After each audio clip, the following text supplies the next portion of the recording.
స్వాగతం. పేదవారికి నేరుగా ప్రభుత్వ సంక్షేమ ఫలాలు చేరేందుకే జన్మభూమి మా ఊరు కార్యక్రమం ప్రారంభించామని పశ్చిమ ఎమ్మెల్యే మోదుగుల వేణుగోపాల్ రెడ్డి అన్నారు. పార్టీలకు అతీతంగా అర్హులైన ప్రతి ఒక్కరికి ప్రభుత్వ పథకాలు అందేలా చర్యలు తీసుకుంటామన్నారు. ప్రజా సంక్షేమం కోసం నిరంతరం పాటుపడే గొప్ప నాయకుడు చంద్రబాబు నాయుడు అని, ఆయన నాయకత్వంలో నూతన రాష్ట్రం అభివృద్ధి పథంలో నడుస్తుందన్నారు.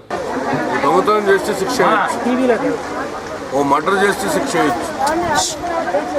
ఈరోజు చేయని తప్పుకి శిక్ష అనుభవిస్తుంది పేదవాళ్ళు. వాళ్ళు పుట్టడమే, ఆ పేదరికంలో పుట్టడమే తప్పు వాళ్ళు చేసింది. అందుకని ప్రతి తప్పు ఏం చేయలేదు. ఆ తప్పుకి శిక్ష ఉండకూడదనే భావంతో ఈరోజు మా అధినాయకుడు నారా చంద్రబాబు నాయుడు గారు ఎక్కడైతే పేదరికం ఉంటుందో, ఎక్కడైతే పేదవాళ్ళ కళ్ళల్లో వెలుగు ఉండదో ఆ వెలుగు ఉండాలని, వాళ్ళ కళ్ళల్లో ఆనందం ఉండాలని, వాళ్ళ జీవితం ఎప్పుడు పండుగ దినంలా ఉండాలని చెప్పి భావించి ఈరోజు ఈ జన్మభూమి కార్యక్రమం ద్వారా పింఛన్ పథకం కానీ, డ్వాక్రా మహిళల రుణాల రద్దు కానీ, రైతుల రుణాల రద్దు కానీ అనేక సంక్షేమ కార్యక్రమాలు చేపట్టినటువంటి వ్యక్తి నారా చంద్రబాబు నాయుడు గారు. అట్లాగే ఇందాక అడుగుతూ ఉంటే పేదవాళ్ళు ఏమన్నారు, అడిగితే మాకు ఆశ లేదన్నారు. నేను ఒకటే భరోసా ఇస్తున్నాను చంద్రబాబు నాయుడు గారి తరఫున, మా ప్రభుత్వం తరఫున, పేదవాళ్ళకి ఆశల్లా చంద్రబాబు నాయుడు గారు, నారా చంద్రబాబు నాయుడు గారు.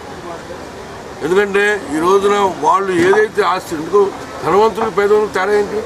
ధనమే. వాళ్ళకి ఏం తేడా లేదు, రక్తం తేడా లేదు, వాళ్ళు మనుషులు వీళ్ళు మనుషులు అన్నీ సమానమే. ఎక్కడైతే ధనం ఉండదో వాళ్ళు పేదవాళ్ళు. ఆ ధనాన్ని సమకూర్చేటువంటి విధానంగా ధనిక పేదవాళ్ళకి తేడా తెలియకుండా ధనాన్ని సమకూర్చే రోజున తెలుగుదేశం పార్టీ ప్రభుత్వం పనిచేస్తుంది. డెఫినెట్గా ఒకటే చెప్తున్నారు, ఎవరైతే అర్హులై ఉండి ఈ పింఛను రావట్లేదో ఆధార్ కార్డులు లింకేజ్ అనేది కాదు అంటుంది. ఆధార్ కార్డులు ఉంటే ఇది రేపు రాబోయే రోజుల్లో సులభతరం అవుతుంది, తొందరగా ఇంటింటికి వెళ్తుందని చెప్పి భావంతో గవర్నమెంట్ అధికారులు సూచనల మేరకు ప్రభుత్వం కొన్ని అటువంటి నిర్ణయాలు తీసుకుంటుంది. బట్ అయితే ఒకటి, ఏ రాజకీయ కక్ష సాధింపులు ఉండవు. డెఫినెట్గా ఏ పార్టీకి ఓటేసినా, ఏ పార్టీ కార్యకర్తలైనా కూడా ఈ యొక్క తెలుగుదేశం పార్టీ ప్రభుత్వం అందరి కార్యకర్తలకి పెన్షన్ వెళ్ళే విధంగా చర్యలు తీసుకుంటుంది. అట్లాగే రాబోయే రోజుల్లో 90% ఉన్నటువంటి వృద్ధులు ప్రతిసారి వచ్చి పింఛన్ తీసుకోవడం ఇబ్బంది కనబట్టి వాళ్ళు సూచించిన వ్యక్తికి కూడా పింఛన్ అందజేసి అతని ద్వారా ఇంటికి వెళ్ళేటువంటి ప్రక్రియ కూడా స్టార్ట్ చేయబోతున్నాం. జిల్లా పర్యటనలో ఉన్న ముఖ్యమంత్రి చంద్రబాబు నాయుడుకి వినతి పత్రం ఇచ్చేందుకు వెళ్లిన ఐకేపీ యానిమేటర్లపై అభ్యంతరకర వ్యాఖ్యలు చేసిన ఉన్నత అధికారులపై తక్షణమే చర్యలు తీసుకోవాలని కోరుతూ సిఐటియు ఆధ్వర్యంలో కలెక్టరేట్ వద్ద నిరసన నిర్వహించారు. యానిమేటర్లను ముఖ్యమంత్రి వద్దకు వెళ్లకుండా పోలీసులు నెట్టివేశారని, ఆ సంఘటనలో ప్రమేయం ఉన్న అధికారులపై చర్యలు తీసుకోవాలని వారు డిమాండ్ చేశారు. నశించాలి పీడీ ప్రశాంత్ గారి నిర్లక్ష్య వైఖరి, నశించాలి యానిమేటర్లపై పీడీ ప్రశాంతి అనుచిత వ్యాఖ్యలు, ఖండించండి యానిమేటర్లు, పరిష్కారం చేయాలి యానిమేటర్ల సమస్యలను, పరిష్కారం చేయాలి ఐకేపీ యానిమేటర్ల సమస్యలను, ప్రశాంతి అనుచిత వ్యాఖ్యలను చెప్పండి. దానిలో భాగంగా గుంటూరు జిల్లా వచ్చినటువంటి ముఖ్యమంత్రి గారికి వినతిపత్రం ఇవ్వడానికి యానిమేటర్ల సంఘం నాయకులు వెళ్తే వాళ్ళని పీడీ ప్రశాంతి గారు అలగా జనం అని మాట్లాడటం పట్ల మేము దళిత ప్రజా సంఘాలుగా తీవ్రంగా ఖండిస్తూ ఉన్నాం.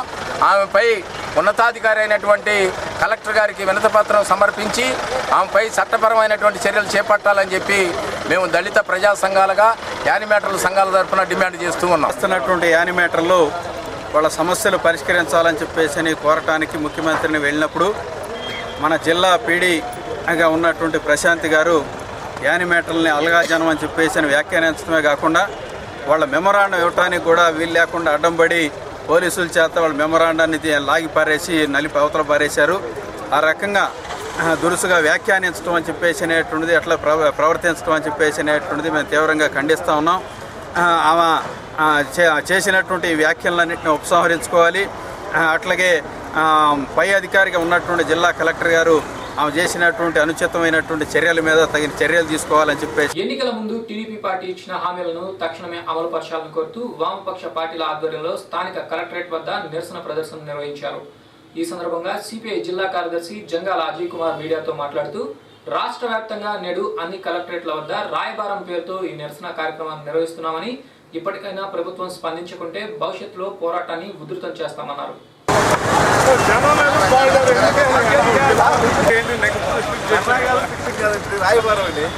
వర్ధిల్లాలి వామపక్షాల ఐక్యత, వర్ధిల్లాలి వామపక్షాల ఐక్యత, వర్ధిల్లాలి వామపక్షాల ఐక్యత.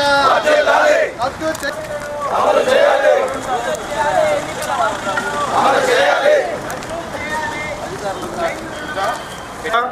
10 వామపక్ష పార్టీల ఆధ్వర్యంలో ఈ రోజున అన్ని తహసీల్దార్ కార్యాలయాల వద్ద, కలెక్టర్ కార్యాలయాల వద్ద సామూహిక రాయబారం కార్యక్రమం నిర్వహిస్తూ ఉన్నాం.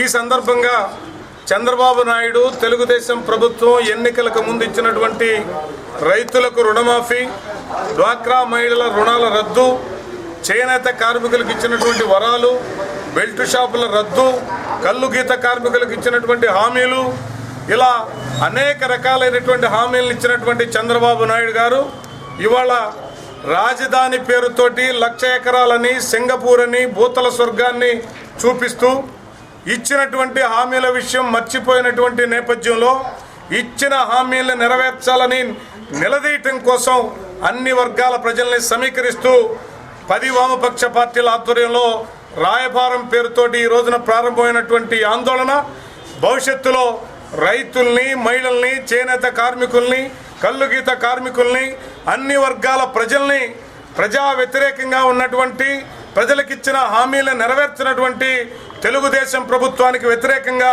10 వామపక్ష పార్టీల ఆధ్వర్యంలో మరింత భారీ స్థాయిలో ఆందోళన కార్యక్రమానికి సమాయత్తమవడంలో భాగంగా ఈ రోజున ఈ కార్యక్రమాన్ని నిర్వహిస్తూ ఉన్నాం. ఒక్కటే చెప్పదలుచుకున్నాం తెలుగుదేశం ప్రభుత్వానికి, మీరు గనక ఇచ్చిన హామీలు గనక నెరవేర్చకపోతే మీ మంత్రుల ఇళ్ల ముందు, మీ ప్రభుత్వ కార్యాలయాల్ని మొత్తాన్ని కూడా రైతులు, మహిళలు, చేనేత కార్మికులు, అన్ని వర్గాల ప్రజలు ముట్టడిస్తారని ఈ సందర్భంగా హెచ్చరిస్తా ఉన్నాం. డ్వాక్రా రుణాలు రద్దు చేస్తామని, చేనేత కార్మికులు రుణాలు రద్దు చేస్తామని చెప్పేసి పెద్ద ఎత్తున చెప్పడం అనేటువంటిది జరిగింది. అధికారంలోకి వచ్చేప్పటికీ 4 నెలలు దాటిపోయింది. కానీ ఇంతవరకు రుణాల ఊసెత్తడం లేదు. ఈరోజు రుణాలు రద్దు చేయమని చెప్పేసి రైతులు అడుగుతూ ఉంటే రైతులకు బాండ్లు ఇస్తామని చెప్పేసి ఆ బాండ్లు 2016లో అవి మీకు రుణాలు రద్దు చేస్తాయని చెప్పేసి బాండ్లు ఇస్తామని చెప్పేసి చెప్తా ఉన్నారు. అదేవిధంగా రుణమాఫీ కోసం కార్పొరేషన్ ఏర్పాటు చేస్తామని చెప్పేసి చెప్తా ఉన్నారు.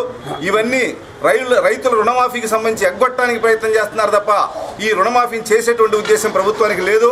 అందుకనే 10 వామపక్షాల ఆధ్వర్యంలో ఈరోజు రాష్ట్ర వ్యాప్తంగా అన్ని ప్రభుత్వ కార్యాలయాల దగ్గర, ప్రధానంగా ఎంఆర్ఓ ఆఫీసుల దగ్గర, కలెక్టరేట్ల దగ్గర 10 వామపక్షాల ఆధ్వర్యంలో సామూహిక రాయబార కార్యక్రమాన్ని చేపట్టాం. మేము చెప్తా ఉన్నాం, ఈ రుణాలు కనుక రద్దు చేయకపోతే భవిష్యత్తులో పెద్ద ఎత్తున ఉద్యమాన్ని చేపడతామని చెప్పేసి చెప్తా ఉన్నాం. ఒక పక్క చంద్రబాబు నాయుడు గారు రుణాలు రద్దు చేస్తామని చెప్పేసి దానికి 39,000 కోట్ల రూపాయలు అవసరమైతే బడ్జెట్లో 5,000 కోట్ల రూపాయలు మాత్రమే కేటాయించాడు. వీటన్నింటిని బట్టి చూస్తే రుణమాఫీ చేసేటువంటి ఉద్దేశం లేదు. అందుకనే వార్తలు ముగించే ముందు ముఖ్యాంశాలు మరోసారి.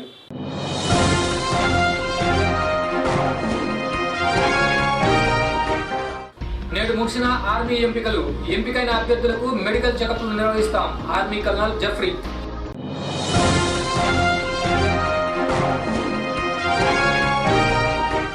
హుదూద్ బాధితుల సహాయార్థం నిత్యావసర వస్తువులు పంపిణీకి తరలివెళ్లిన జిల్లా వాసులు.